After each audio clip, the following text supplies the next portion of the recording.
ঢাকার আবাসিক hotel, flat ও ছাত্রাবাসে কার্যক্রম নিষিদ্ধ রাজনৈতিক দল আওয়ামী লীগের নেতাকর্মী থাকলে নগরবাসীকে তথ্য দিতে অনুরোধ জানিয়েছে ঢাকা মহানগর পুলিশ।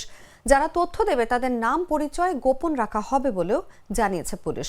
বুধবার বিকেলে ডিএমপি মিডিয়া সেন্টারে আয়োজিত সংবাদ সম্মেলনে এই তথ্য জানান ডিএমপির অতিরিক্ত police commissioner S N. Mohammad Nazrul Islam. ডিএমপির অতিরিক্ত পুলিশ কমিশনার বলেন, পুলিশ আবাসিক হোটেল, ফ্ল্যাট ও ছাত্রাবাসে রেইড দেওয়া হয়। গোয়েন্দা নজরদারি চলছে। অনেক ফ্ল্যাটে ফ্রি থাকছেন আওয়ামী লীগের নেতাকর্মীরা।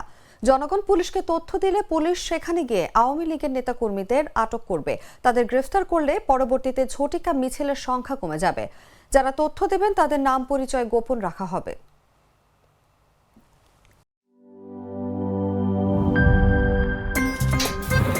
আমার একটা স্মার্ট সিদ্ধান্তে 25% গ্যাসের খরচ কমেছে। ভাবছেন কিভাবে?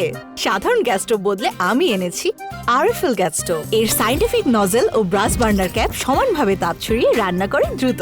তাই গ্যাসও বাঁচায় 25%, টাকাও বাঁচে 25%। আরএফএল গ্যাস স্টোভ নিরাপদ ও গ্যাস সাশ্রয়ী।